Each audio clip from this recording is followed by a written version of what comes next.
ദിൽക്കുഷ് ഇഷ്ടമുള്ളവരാണ് നമ്മളെല്ലാവരും അല്ലേ?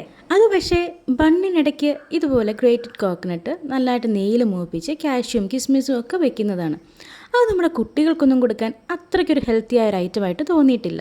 ആ ബണ്ണിന് പകരം അതൊരു ബനാന വെച്ചിട്ടുണ്ടാക്കിയാലോ? ബനാനയിലെ പൊട്ടാസ്യം കണ്ടന്റ് നമ്മുടെ ബ്ലഡ് പ്രഷറിനെ റെഗുലേറ്റ് ചെയ്യാനും നമ്മുടെ കിഡ്നി ഹാർട്ട് ഫങ്ഷൻസൊക്കെ സപ്പോർട്ട് ചെയ്യാനും ഒക്കെ ഒത്തിരി നല്ലതാണ്. അതുപോലെ ഇതിലെ പ്രോട്ടീൻ കണ്ടൻറ്റ് നമ്മുടെ ബോൺ ഹെൽത്തിനും ഇതിലെ വൈറ്റമിൻ B6 ബ്രെയിൻ ഫങ്ഷനിങ്ങിനും ഒക്കെ ഒരുപാട് ഹെൽപ്പ് ചെയ്യുന്നുണ്ട്. അതുകൊണ്ട് തന്നെ ബനാനയോളം ഹെൽത്തി ആയിട്ടുള്ള മറ്റൊരു ഫ്രൂട്ടും ഉണ്ടാകില്ല.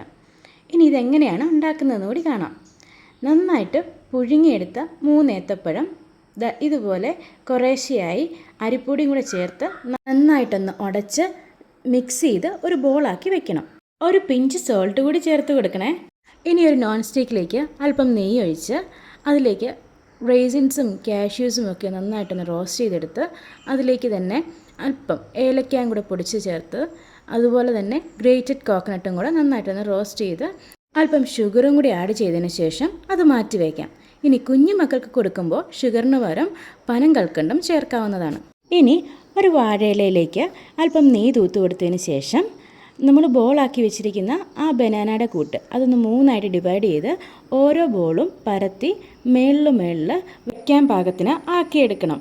വളരെ കനം കുറച്ച് പരത്തിയെടുത്ത് അതിന് മുകളിലായി ഗ്രേറ്റഡ് കോക്കനട്ടിൻ്റെ മിക്സ് വെച്ച് വീണ്ടും ആ ബനാന ബോൾസ് പരത്തിയത് വെച്ച് അങ്ങനെ റിപ്പീറ്റ് ചെയ്ത് 3 പ്രാവശ്യം നമ്മൾ ചെയ്യണം. ബനാന പോലെ തന്നെ ഒരു ഹെൽത്തി കണ്ടൻ്റാണ് ഈ ഗ്രേറ്റഡ് കോക്കനട്ടും.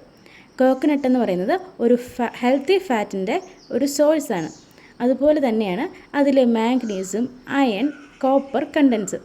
ഇത് നമ്മുടെ ബോൺ ഹെൽത്തിനെ ഒരുപാട് സപ്പോർട്ട് ചെയ്യുന്നുണ്ട്. ഇതിലെ കാഷ്യൂവിൻ്റെ പ്രോട്ടീനെക്കുറിച്ചും റൈസിൻസിനെക്കുറിച്ചും ഗീയെക്കുറിച്ചൊന്നും ഞാൻ പറയേ വേണ്ടല്ലോ.